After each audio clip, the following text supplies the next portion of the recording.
Data structure के कुछ interview questions और आंसर देखते हैं। पहले है what are priority queues. Queues तो आप समझते हैं कि first in first out follow करता है। प्रायोरिटी क्यू में आप एलिमेंट्स तो होंगे, लेकिन वो जो एलिमेंट होंगे उनको आपने कुछ प्रायोरिटी भी दी होती है। हर एक एलिमेंट के पास कुछ प्रायोरिटी होती है। स्ट्रिंग क्या होता है? स्ट्रिंग सभी लैंग्वेज में, सभी डेटा स्ट्रक्चर में स्ट्रिंग का एक ही मतलब होता है, कैरेक्टर ऑफ एरे। ये सीक्वेंशियल एरे है कैरेक्टर्स का, जिसे हम स्ट्रिंग कहते हैं। ब्रूट फोर्स एल्गोरिथम क्या होता है? जब ऐसा एल्गोरिथम जब हम सर्चिंग करना चाहते हैं और हम हर एक एलिमेंट को सर्च करते हैं एरे में, चाहे सीक्वेंशियल हो या कोई और तरीका हो, उसे हम ब्रूट फोर्स एल्गोरिथम कहते हैं। लिमिटेशन क्या है एरेस के? पहली चीज तो यह है कि एरे का साइज बिल्कुल फिक्स होता है, यानी कि अगर आपको एरे पहले डिफाइन करना है तो उसका साइज पहले बताना पड़ेगा। जो डेटा एलिमेंट है वो सारे कंटिन्यूअस भी नहीं, मैं कहूँगा कंटिगुअस मेमोरी लोकेशन में होते हैं। तो कभी अगर मेमोरी ना हो, बड़ा एरे बनाना हो, तब क्या करेंगे? ये लिमिटेशन है इसका। अगर आपको कोई एलिमेंट इसमें इंसर्ट करना है या डिलीट करना है, तब आपको क्या करना पड़ेगा? पूरे एरे एलिमेंट्स को यहाँ पर शिफ्ट करना पड़ेगा, उस जगह को भरने के लिए, हटाने के लिए। तो ये प्रॉब्लमेटिक कहा गया है यहाँ पे, लेकिन ये प्रॉब्लमेटिक मैं नहीं कहूँगा, इसे मैं कॉम्प्लेक्स या फिर मैं इसे एक्सपेंसिव कहूँगा, इनएफिशिएंट कहूँगा। एक और चीज है एरे में जो यहाँ नहीं दी गई है, वो ये है कि आप एरे में सिमिलर डेटा टाइप की वैल्यूज ही रख सकते हैं। अगर सिमिलर नहीं है तो आप नहीं रख पाएंगे।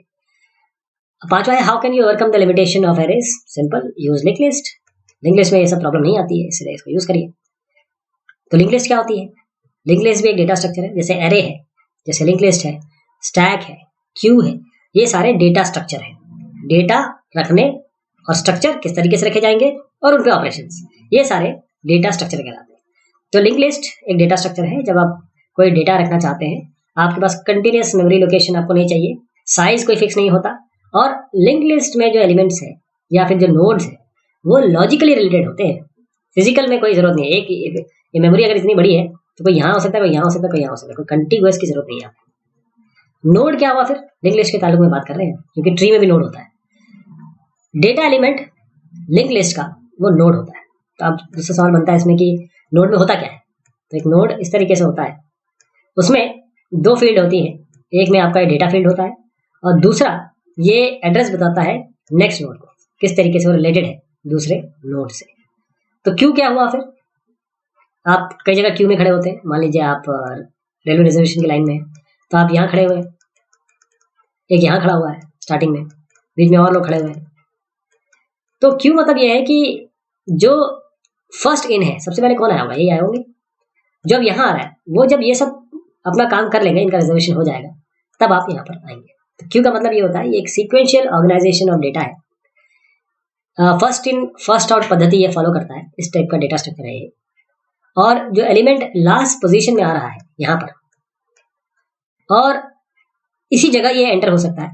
क्यू के बीच में आएंगे तो लोग हड़कंप मचा देंगे, यहाँ भी नहीं घुस सकता हो, तो लास्ट में आएगा और निकलेंगे सबसे पहले यही साहब, जिनका रिजर्वेशन हो जाएगा। ये सबसे पहले सर्व होंगे जो सबसे पहले आए थे। अब कोलिजन रेजोल्यूशन टेक्निक, क्या मेथड हो सकते हैं इसमें हर एक टाइप के लिए? Open addressing, close addressing. Open hashing और क्लोज हैशिंग भी, ओपन को हम क्लोज हैशिंग कहते हैं, क्लोज को हम ओपन हैशिंग कहते हैं। तो इसमें जो मेथड आएंगे वो ओवरफ्लो ब्लॉक है। यहाँ पर जो मेथड हम यूज करेंगे वो लिंक लिस्ट और बाइनरी ट्री है। हैशिंग थोड़ा आपको देखना पड़ेगा। हैशिंग एक कॉन्सेप्ट है एक्चुअली अपने आप में, और बहुत पूछा जाता है। कौन से मेथड अवेलेबल है जब आप स्टोर करना चाहते हैं सीक्वेंशियल फाइल में? तो काफी सारे हैं। स्ट्रेट मर्जिंग है, नेचुरल मर्जिंग है, पॉलीफेज सॉर्ट है, डिस्ट्रीब्यूशन ऑफ इनिशियल रन्स है। प्रॉब्लम सॉल्विंग की क्या क्या स्ट्रेटेजीज हो सकती हैं? कुछ स्ट्रेटेजीज मैं यहाँ बताता हूँ आपको। डिवाइड एंड कॉन्कर है, बाइनरी डबलिंग स्ट्रेटेजी है, डायनेमिक प्रोग्रामिंग है। तो डिवाइड एंड कॉन्कर क्या है? जिस तरीके से अंग्रेजों ने हिंदुस्तान पहले था, उस पर हिंदुस्तान को पाकिस्तान और हिंदुस्तान में अलग किया। पहले उन्होंने डिवाइड किया, वो जीते, आज भी चीजें बरकरार है। तो यही तरीका इसमें अपनाया जाता है कि हम करते क्या है कि जो बड़ा एक प्रॉब्लम है इसको हम सब डिवाइड करते रहते हैं, और फिर हम जब एकदम इस लेवल पे पहुंच जाते हैं कि एकदम अनडिविजिबल लेवल पे, तब हम इसे लड़ते हैं, तब इसे हम कॉन्कर करते हैं, जीतते हैं। फिर हम इनको कंबाइन करते हैं और फाइनल रिजल्ट पे आते हैं। ये आपका डिवाइड एंड कॉन्कर मेथड है। हेडर का नीड क्या है आपको? अब देखिए, समझिएगा इसको। मैंने बताया कि आपके ऐसे लिंक लिस्ट में नोड होते हैं, ठीक है। अब ये दूसरे से होगा, दूसरे का एड्रेस होगा इसके पास, ऐसे आगे बढ़ता रहेगा। लेकिन इस पहले वाले का क्या, इसका एड्रेस किसके पास रहेगा, तो इसका एड्रेस जो है वो रखते हैं हेडर, जिसे हम रूट भी कहते हैं। रूट इसलिए नहीं कह रहा हूँ मैं क्योंकि ट्री से फिर आप उसे रिलेट कर लेंगे। इसको हम हेडर कहते हैं, जिसके पास केवल और केवल पहले नोड का एड्रेस होता है, इसीलिए हेडर की जरूरत है लिंक लिस्ट में। लीफ क्या है, पत्ते। किसी भी ट्री में जो सबसे आखिर में आपको दिखाई देगा, जिसके नीचे और कुछ नहीं है, वो सीधा पत्ते आप मान लीजिए लीफ कहते हैं। तो एक डायरेक्टेड ट्री में कोई भी नोड जिसका आउट डिग्री, इसका जो डेटा स्ट्रक्चर वाइज आंसर है वो ये है कि किसी भी डायरेक्टेड ट्री में कोई भी नोड जिसकी आउट डिग्री 0 हो, उसे हम टर्मिनल नोड या फिर लीफ कहते हैं। बाइनरी ट्री के एप्लीकेशंस क्या है, बहुत सारे एप्लीकेशन। बाइनरी ट्री अपने आप में एक अलग विधा है। एक एग्जांपल बता देता हूँ डेटा प्रोसेसिंग इसका। What are the different types of traversing.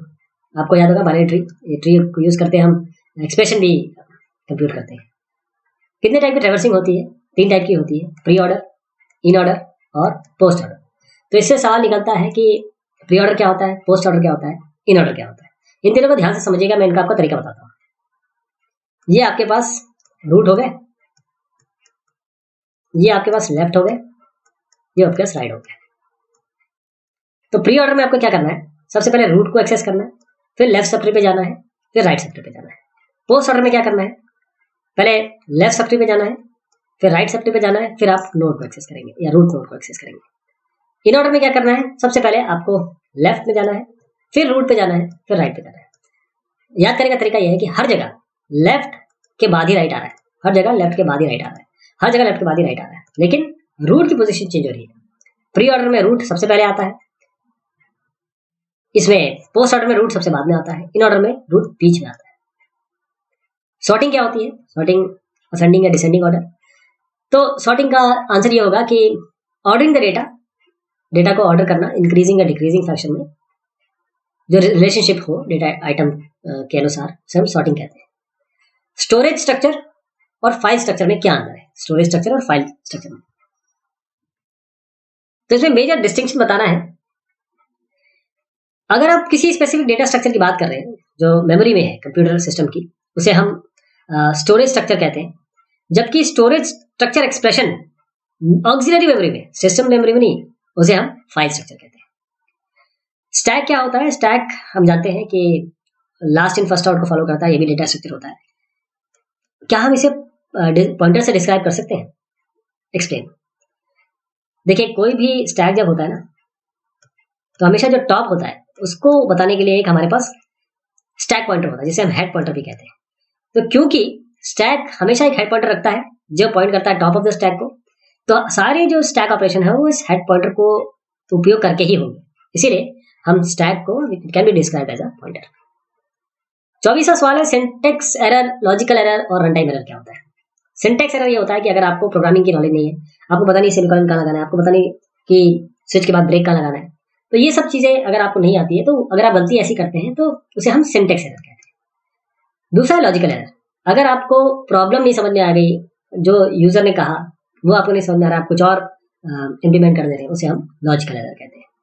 Run time error क्या होती है कि जैसे division by zero, underflow, overflow, stack या फिर एरे आउट ऑफ बाउंड, उन सबको हम रन टाइम एरर कहते हैं। डी क्यू क्या होता है, क्यू तो आप जानते हैं, डी मतलब डबल एंडेड क्यू। इसमें ये होता है, ये भी एक एब्स्ट्रैक्ट डेटा स्ट्रक्चर है जो क्यू को इम्प्लीमेंट करना है। बस इसमें ये होता है कि आप यहाँ भी इंसर्ट कर सकते हैं, यहाँ से भी डिलीट कर सकते हैं रियर से, और फ्रंट से भी इंसर्ट कर सकते हैं, फ्रंट से भी डिलीट कर सकते हैं, इसे हम डी क्यू कहते हैं। एवियल ट्री क्या होती है, एवियल ट्री बाइनरी ट्री होती है, लेकिन इसमें बैलेंसिंग फैक्टर होता है जो -1 और 1 के बीच में आया करता है। देखिए अगर हम यूँ देखें, अगर ये स्ट्रक्चर बन जाए ना ट्री का, उसको तोड़ने के लिए, इस प्रॉब्लम को दूर करने के लिए बाइनरी ट्री के हम एवियल ट्री आया उसे हम यूज करते हैं। अब इसमें जो पिवटल रूट होता है वो देखते हैं, अगर उसमें -1 और 1 का बैलेंसिंग मतलब वैल्यू आ गई उसके जो रूट्स है उसके हिसाब से, तो हम ये सेल्फ बैलेंसिंग ट्री हो जाता है, एवियल ट्री से कहते हैं। तो बाइनरी ट्री क्या होता है, बाइनरी ट्री का मतलब होता है कि या तो एक नोड के कोई भी चाइल्ड नहीं होंगे, या 0 होंगे, या जैसे कोई भी नहीं होगा तो 0, 1 होगा तो 1 और 2 होगा तो 2, तो एटमोस्ट 2 होते हैं। तो बाइनरी ट्री एक ऐसा ट्री है जिसमें जो मैक्सिमम नंबर ऑफ चिल्ड्रन होते हैं वो 0, 1 या 2 होते हैं, और at most 2 branches for every node. Of course जब ये मैक्सिमम 2 होगी तो 2 ही ब्रांच निकल पाएगी ज़्यादा से ज़्यादा। स्टैक और क्यू में क्या अंतर है? स्टैक पहले तो ये है कि लास्ट इन फर्स्ट आउट होता है, क्यू में फर्स्ट इन फर्स्ट आउट होता है। ऑपरेशन जो होते हैं स्टैक में, उसमें एक नल स्टैक फाइंड करना होता है, जबकि क्यू में आपका नल की फाइंड आउट करना होता है।